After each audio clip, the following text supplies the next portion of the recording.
The Council betrayed humanity. Earth's fleet arrived and leveled everything. Part 1. Ambassador stood in the center of the Galactic Council chamber, her hands clasped behind her back to hide their shaking. Above her, arranged in a massive circular gallery, sat the representatives of 47 alien species. Some looked like insects.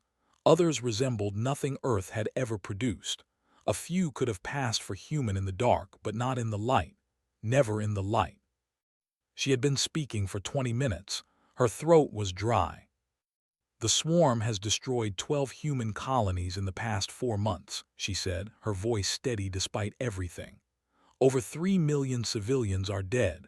Our defense forces are stretched beyond their limits. We're asking for help. That's what the Council is for. That's what we've paid our tithes for. That's what we've honored our agreements for. The chamber was silent, felt sweat trace a line down her spine. The ambassador spoke first. Its voice came through the translator as a melodic hum. Humanity has been part of this council for only 15 years. The protocols for military intervention are clear. A threat must be. Resources must be allocated according to established priorities. Your request will be reviewed. Reviewed, voice cracked. 3 million people are dead. They are moving toward our core worlds. We need help now, not in 6 months when your committee finishes its review. The representative shifted its massive bulk. It looked like a boulder with too many limbs. Ambassador, perhaps humanity expanded too quickly. Perhaps your species took on more territory than you could defend. These are the consequences of ambition. Wanted to scream. Instead, she took a breath. We followed council guidelines for expansion. Every colony was approved. Every settlement was registered. We did everything right. And yet here you are, they said, begging. The vote came an hour later. 47 species cast their decision. The result was unanimous. The council would not provide military assistance to humanity. Earth would have to face the alone. Felt something cold settle in her stomach. She bowed her head, thanked the council for their time, and turned to leave. She was halfway to the exit when her communicator buzzed.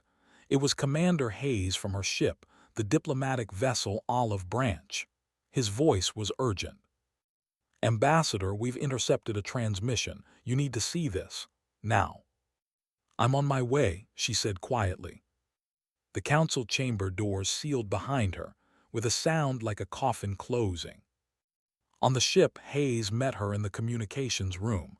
His face was pale. You're not going to believe this, he said, pulling up the intercepted data on the main screen. Watched in silence. The transmission was encrypted, but humanity had gotten very good at breaking council codes. They'd learned early that trust was a luxury in galactic politics. The footage showed a private council meeting from 3 months ago. Before the attacks began, the ambassador was speaking. Humanity is becoming a problem. They advance too quickly. They adapt too easily. They make friends with species we've kept properly subordinate for centuries. In another generation, they'll be powerful enough to challenge us. The replied, then we should act before that happens. But direct action would violate too many treaties. The other young species would see it as a threat. Which is why, the continued, we use the swarm has been looking for new territory. We simply point them at human space. When the dust settles, humanity will be weakened, humbled. We can reshape them into something more manageable. The other council members agreed. All of them. Every single species that had just voted against helping humanity had, 3 months earlier, voted to engineer their destruction. Felt the room spin. Hayes caught her arm. There's more, he said. That transmission went out to Council security forces. They know we intercepted it. As if to punctuate his words, alarms began screaming throughout the ship. The tactical officer's voice came over the intercom. Multiple Council warships breaking orbit. They're targeting us. Ran to the bridge. Through the viewport she could see 6 ships moving into attack formation. They were older models, not particularly fast but heavily armed. "Get us out of here," she ordered. "Emergency jump now." "We need 3 minutes to charge the drive," the pilot said. "You have two." The ship shuddered as the first energy blast struck their shields. Then another. The lights flickered. 1 minute, the pilot said through gritted teeth. Grabbed the communications console. She had to get word back to Earth. Had to tell them the truth. Her fingers flew across the controls, encoding an emergency quantum transmission. 3 words. That was all she could send before the next blast knocked out their communications array. They wanted this. "Jump drive charged," the pilot shouted. "Go." Space twisted. The olive branch vanished, leaving only disrupted particles and confused council ships behind. They limped back to Earth over the next 3 weeks. The ship was barely holding together. They'd lost 2 crew members when the engineering section decompressed.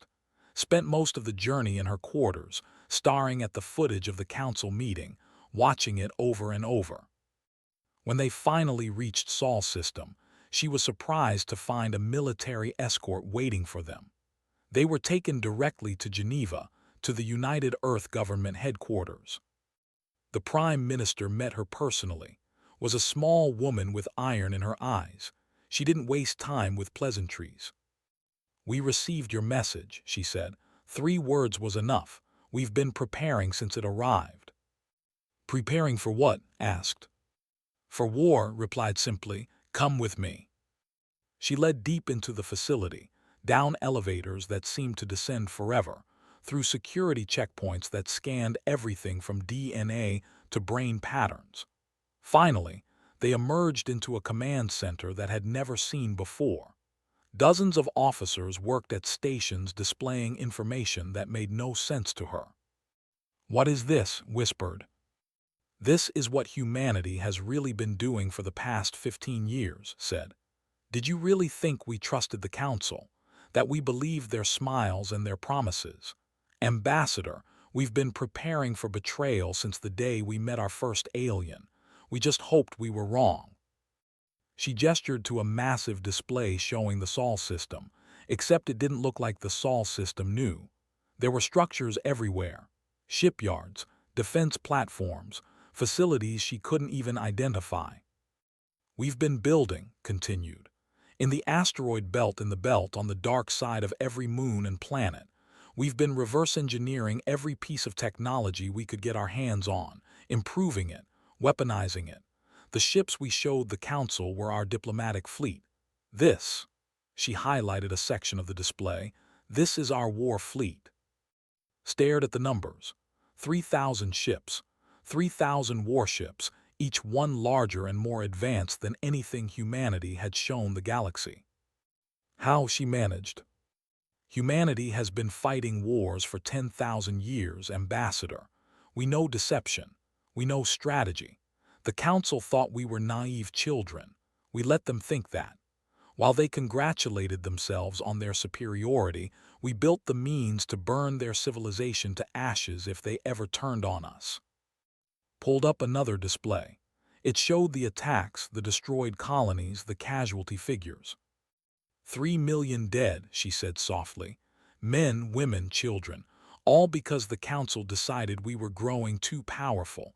They murdered our people as a lesson, as a warning. Her voice hardened. "Now we're going to teach them a lesson they'll never forget." "What are you going to do?" asked, though she already knew the answer. "We're going dark," said. "As of now, all communication with Council space is severed. All our diplomatic missions are being recalled. Every listening post, every spy, every asset we have is going silent. Let them wonder. Let them worry. And while they're congratulating themselves on eliminating the human problem, our fleet will prepare. You're going to attack the Council. We're going to show them what humans do when you back us into a corner, when you give us no choice, when you try to exterminate us. Turn to face directly. They wanted war, Ambassador. They hired assassins to murder our children. Now they're going to get what they asked for, and I promise you, they're going to regret it for the rest of their miserable existence." looked at the display again. 3,000 ships, weapons she didn't understand, technology the council had never seen. She thought about the smug faces in the council chamber, about the vote, about 3 million dead civilians. When, she asked. 6 months, replied.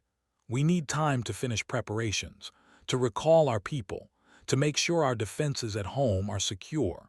6 months for the council to think they've won. 6 months for them to forget that humanity didn't get to the top of Earth's food chain by being weak. She pulled up one final image. It was Admiral Sarah standing on the bridge of a ship so large it seemed impossible. The ship's name was displayed proudly on its hull. Consequences, read aloud. Exactly, said. In 6 months, Admiral is going to deliver those consequences directly to Council space. And when she's done, the galaxy is going to learn that there are some species you simply don't betray. Nodded slowly. She thought about the smug voice, about the calling humanity's dead the consequences of ambition, about 47 species voting unanimously to let humanity burn. Good, she said quietly, burn it all. Smiled, it wasn't a pleasant smile. That's exactly the plan, Ambassador, that's exactly the plan. Above them in the dark between the planets, shipyards worked around the clock. Weapons were loaded, drives were tested, soldiers trained, and humanity prepared to remind the galaxy of a very old Earth saying. If you want peace, prepare for war. The Council had wanted war. Now they were going to get it. Part 2. 6 months passed in silence. The Sol system became a void where communication went to die. Council probes sent to investigate simply vanished. Spy satellites disappeared. Even long-range scans returned nothing but static. It was as if humanity had ceased to exist. The Council met in emergency session for the first time in 300 years. The human problem has been resolved, the ambassador announced. Clearly, the finished what we started. Earth is likely destroyed. We should begin discussing how to divide their territory. They agreed. A regrettable necessity, but they forced our hand with their rapid expansion. Perhaps the next young species will be more respectful of the established order. There was general agreement around the chamber. Relief, even. The dangerous newcomers had been dealt with. The galaxy could return to its proper order, with the elder races maintaining their positions of power. Then the alarm started. At first, they thought it was a malfunction. The sensors were showing thousands of signatures appearing at the edge of Council space, ships translating from faster-than-light travel. But the numbers were impossible. No fleet that large had been assembled in living memory. The ambassador pulled up the tactical display. The color drained from its face, shifting from healthy blue to sickly gray. By the ancients, it whispered. 3,000 human warships had just arrived in Council space, and they were accelerating toward the. Admiral Sarah stood on the bridge of the consequences, watching her tactical display with the calm of someone who had made peace with what came next. She was 53 years old. With gray hair she kept military short and eyes that had seen too much. She'd lost her daughter in the attacks. New Harmony Colony. Maria had been 7 years old. Ma'am, we're receiving hundreds of transmissions from Council space, her communications officer reported. They're demanding we identify ourselves and state our intentions. Ignore them, Sarah said flatly. Admiral, the home fleet is moving to intercept. 300 ships. They're taking defensive formation around their orbital stations. Good, Sarah replied. Let them bring everything they have. I want them to see what's coming. I want them to understand. Her executive officer, Commander Park, stood beside her. The fleet is ready, Admiral. All ships report weapons armed and drives at full power. We can begin the attack on your order. Sarah looked at the tactical display for a long moment. 300 ships against her 3,000. They probably thought those odds meant something. They probably thought their superior technology and centuries of experience would carry the day. They were about to learn how wrong they were. "Open a channel," she said. "Fleet-wide, let them hear this." When the channel opened, Sarah's voice was cold and clear. "To the Galactic Council and all member species. 6 months ago, you voted to deny humanity military assistance against the swarm. You watched as 3 million of our people died. You smiled and told us it was the consequence of our ambition." She paused. "What you didn't know is that we discovered the truth. We know you directed the to attack us. We know you tried to exterminate humanity because you feared what we might become." She let that sink in for a moment. "You wanted to see what humanity would become when threatened. You're about to find out. This is the consequences, and I'm bringing them to your door. There will be no negotiation, no surrender accepted, no mercy given. You tried to kill us all. Now I'm going to show you what humans are capable of when you give us no choice but total war." She closed the channel and turned to her weapons officer. "All ships, free weapons. Begin the attack." The battle for Prime began. They had been preparing for war for 3,000 years. Their ships were equipped with energy shields that had never been breached in recorded history. Their weapons could crack continents. Their tactics had been refined over of conflict with other species. None of it mattered. The human ships didn't fight like anything they had encountered. There were no neat battle lines, no honorable exchanges of fire. The human fleet split into dozens of smaller groups, each one moving in patterns that seemed random but clearly weren't. They used gravity-assisted maneuvers around planets and moons, accelerating to speeds that should have turned their crews into paste. "How are they surviving those G-forces?" the fleet commander demanded. No one had an answer. What they didn't know was that humanity had spent decades developing inertial dampeners far beyond anything the Council had. Human crews could handle accelerations that would kill any other species. The first human missiles arrived 30 seconds into the battle. They weren't like Council weapons. These were simple, brutal kinetic kill vehicles. Chunks of metal accelerated to a significant fraction of light speed. When they hit the shields held for exactly 3 seconds before the sheer kinetic energy overwhelmed them. The flagship of the fleet, the Pride of Ancients, died first. A human destroyer put 5 kinetic rounds through its hull in rapid succession. The ship broke apart like a toy. "Impossible," the ambassador whispered, watching from the surface. "Our shields are impenetrable." On the consequences, Sarah watched the tactical display without emotion. "Target the orbital defense platforms. I want every single one of them destroyed." The human fleet obliged. Nuclear-pumped X-ray lasers, banned by Council convention for being too destructive, carved through station after station. Relativistic missiles that they couldn't even track appeared and disappeared, leaving nothing but debris in their wake. Then humanity unveiled something new. "Firing quantum disruption torpedoes," one of the destroyer captains reported. The torpedoes didn't explode on impact. Instead, they created a field that made atomic bonds forget how to work. Matter simply stopped being matter. Ships touched by the field came apart at the molecular level, their crews dying before they even understood what was happening. "What weapon is that?" the commander screamed. "It's not possible. It violates the fundamental laws of physics." "Nothing's impossible if you're motivated enough," Commander Park said quietly. "And they made us very, very motivated." The battle lasted 3 hours. When it was over, the home fleet had been reduced to floating scrap. Every orbital station was gone. Every defense satellite was destroyed. The space around Prime was a graveyard. Sarah opened a channel to the planet. "This is Admiral to Prime. Your military is destroyed. Your defenses are gone. We could glass your world from orbit right now. We could kill every single one of you." She paused. "But we won't. Not yet. First, you're going to watch what happens to the rest of the Council. You're going to see what you brought down on yourselves. And then you're going to have to live with the knowledge that humanity showed you more mercy than you showed us." She closed the channel and turned to her navigation officer. Set course for the system. It's time to visit the species that called our dead the consequences of ambition. Let's show them what consequences really look like.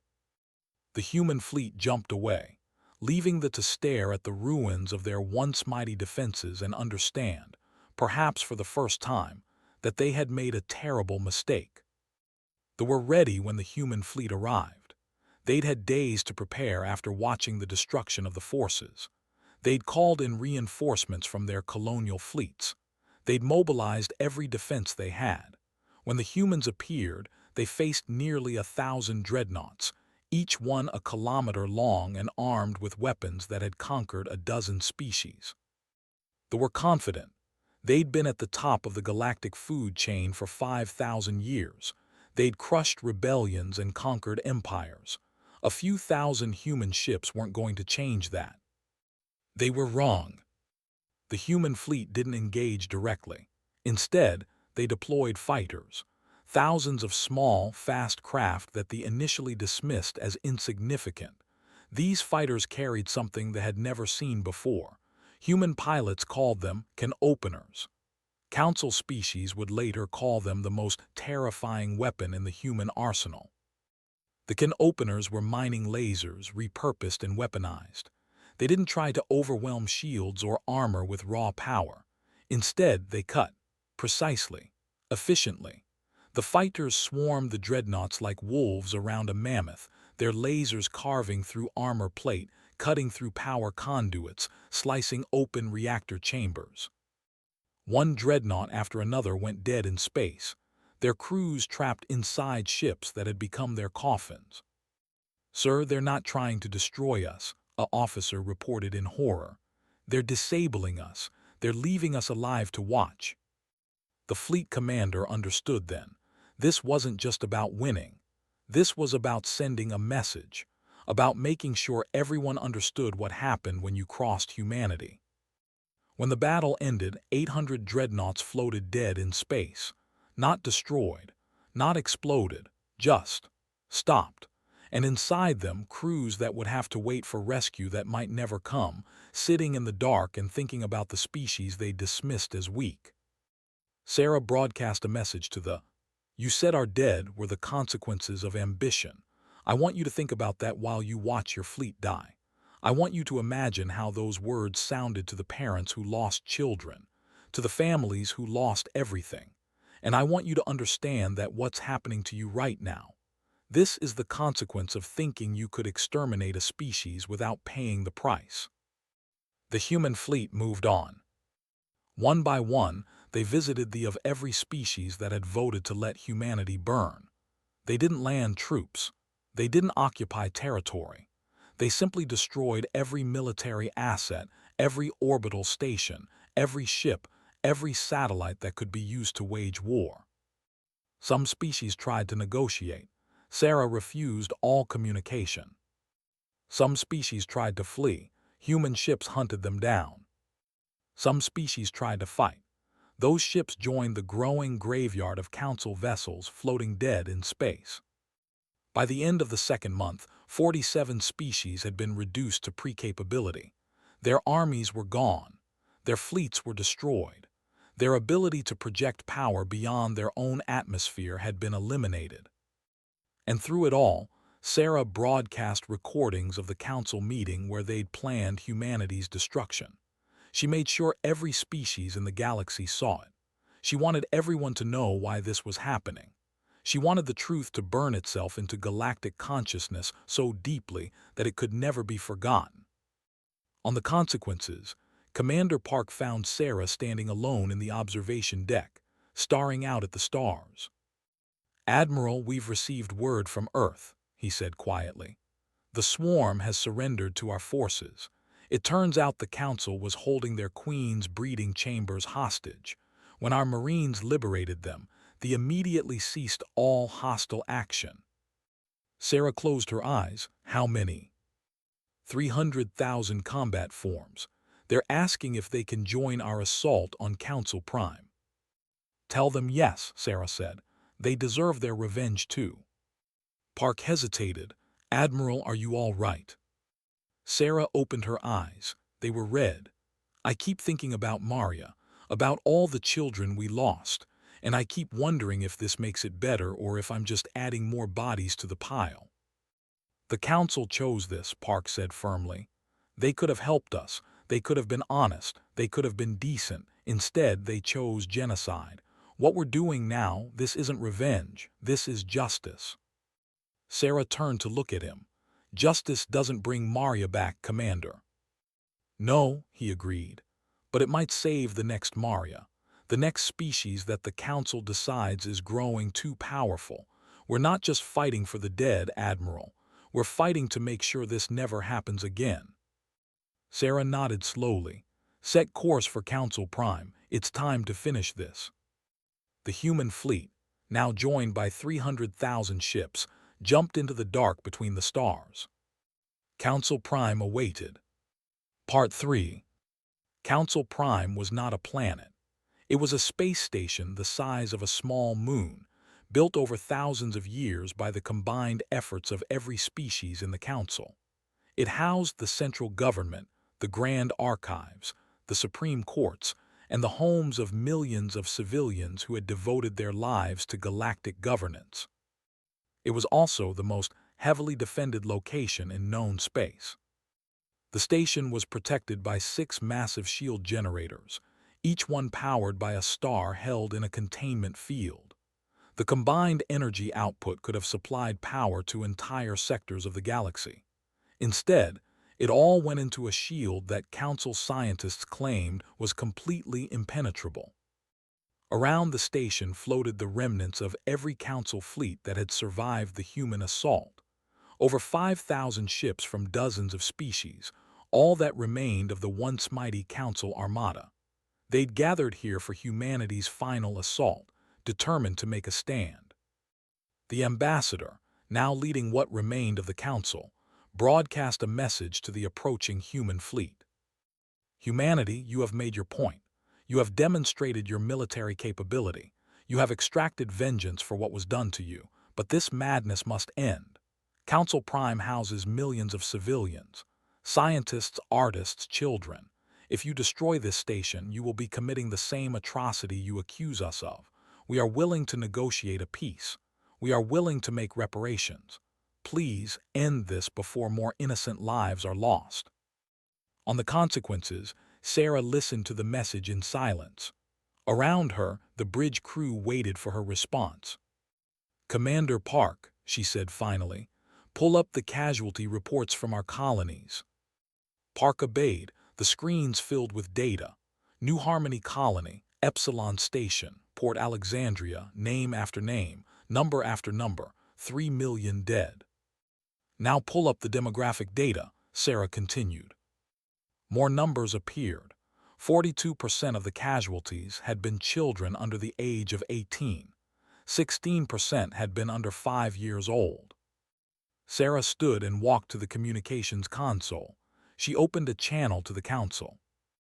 Ambassador, you speak of innocent lives. You speak of children. Tell me, where was this concern when you directed the to our colonies? Did you think about the children when you planned our extinction? Did you lose sleep over the families you were about to destroy? She paused, letting the silence stretch. You had a choice then. You could have left us alone. You could have competed fairly. You could have been partners instead of predators. You chose genocide instead. Now you ask for mercy. You ask us to think of the children. We thought of them. We thought of them every single day while we watched our own children burn. Sarah's voice hardened to steel. This is your last chance. Evacuate Council Prime. You have 12 hours. Anyone still on the station after that is making a choice to die for the government that tried to exterminate humanity. We won't stop them from making that choice. She closed the channel. Admiral, one of her officers said hesitantly, the station houses 12 million civilians. Even with 12 hours, they can't evacuate everyone. Then they should have started evacuating the moment they heard we were coming, Sarah replied. They've had 2 months. They chose to gamble that we'd back down rather than destroy their precious capital. They chose wrong. For 12 hours, ships fled Council Prime. Civilian transports, cargo haulers, anything that could fly and carry people. They scattered in every direction, desperate to escape before humanity's deadline expired. But 12 hours wasn't enough. Not even close. When the time ran out, 8 million people had made it off the station. 4 million remained, whether by choice or because there simply hadn't been room on the evacuation ships. The Council fleet moved to block the human advance. 5,000 ships against 3,000 human vessels and 300,000. On paper, the numbers were almost even. Sarah gave the order, all ships engage. The battle for Council Prime began. The Council forces fought with the desperation of those who knew they were fighting for the survival of their civilization. They used every tactic, every strategy, every weapon they possessed. For the first time since the war began, they actually managed to hurt the human fleet. The destroyer Retribution took a direct hit from a siege beam and broke apart. The cruiser Justice was swarmed by fighter craft and had to be abandoned. 50 human ships died in the first hour of fighting, more than in all the previous battles combined. Sarah watched each loss on her tactical display, her face expressionless. She'd known this would be costly. Council Prime was where the enemy had chosen to make their final stand. They were fighting not for conquest or pride, but for survival itself. It didn't matter. Human ships used tactics that the Council had never seen before because humanity had never revealed them. Stealth corvettes that could hide from sensors appeared behind enemy lines and destroyed command ships. Drone carriers released thousands of autonomous attack craft that overwhelmed point defense systems. And the fighting with a fury born of years of enslavement tore through Council ships with their biological weapons. 4 hours into the battle, the Council fleet was down to half strength. 6 hours in, they'd lost 3/4 of their ships. By hour 8, only scattered groups remained, fighting not to win but simply because they refused to surrender. Sarah had to respect that, even as she ordered their destruction. When the last Council warship was reduced to debris, the human fleet turned its attention to Council Prime itself. The station's shields glowed bright enough to hurt the eyes, powered by 6 captive stars. Every weapon the station possessed opened fire. Point defense lasers, missile batteries, kinetic cannons. The space around the station became a wall of fire. Human ships pressed forward anyway, losing dozens more to the intense defensive fire. They needed to get close enough to deploy their final weapon. "Admiral," Commander Park said, "the stellar compression device is ready." Sarah nodded. "Target star number 4, fire on my mark." The weapon was something humanity had reverse-engineered from a failed Council experiment in stellar manipulation that they'd salvaged from a derelict research station decades ago.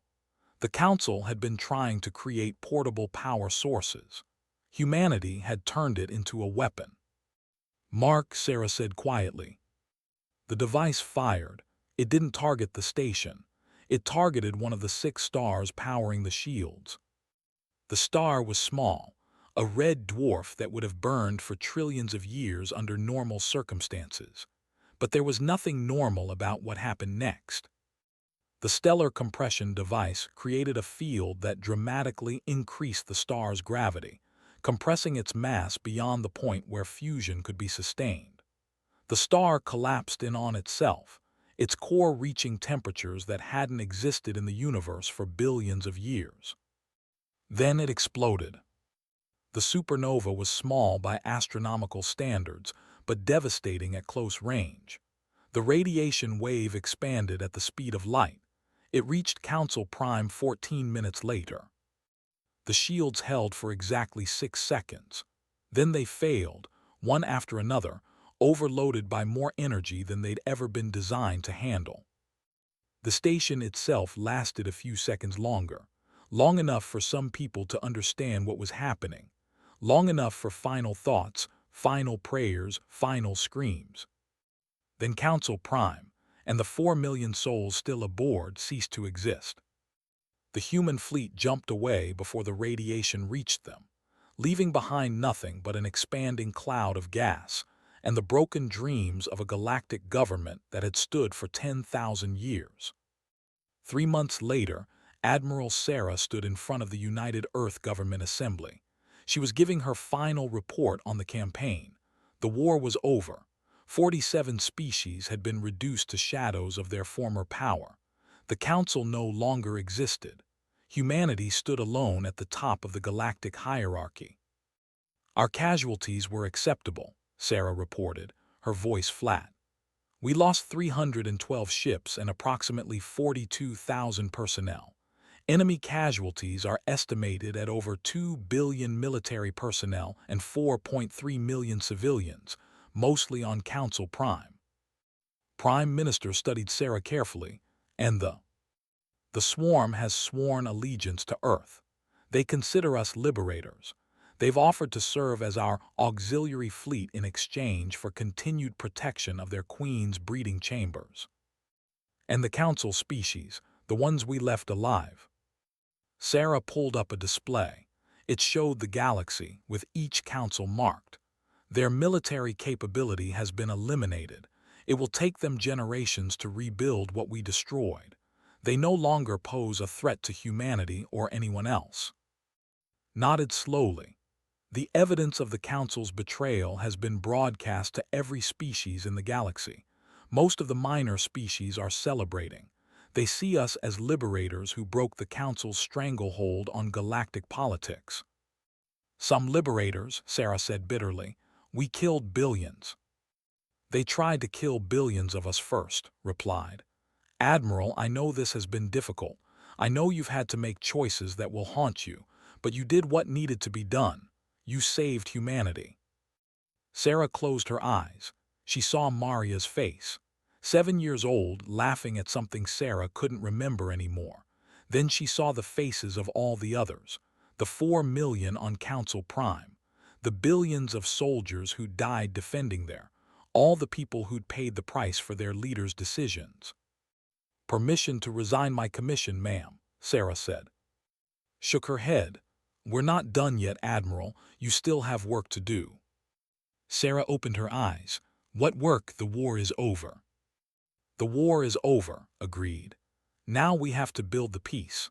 We need to establish a new galactic order, one based on mutual respect instead of fear and domination, one where young species aren't crushed before they have a chance to grow. You're going to help us build that. Why me? Sarah asked. After everything I've done. Because you understand the cost, said simply. Because you won't be quick to use force again. Because the galaxy needs to see that humanity can be merciful as well as terrible. You're going to be our ambassador to the surviving Council species. You're going to help them rebuild. And you're going to make sure they never forget what happens when someone tries to exterminate a species. Sarah wanted to refuse. She wanted to go home, to retire, to try to forget the things she'd done and the orders she'd given. But she looked at the display showing the galaxy, showing all the species that were looking to humanity now with a mixture of fear and hope, and she understood that was right.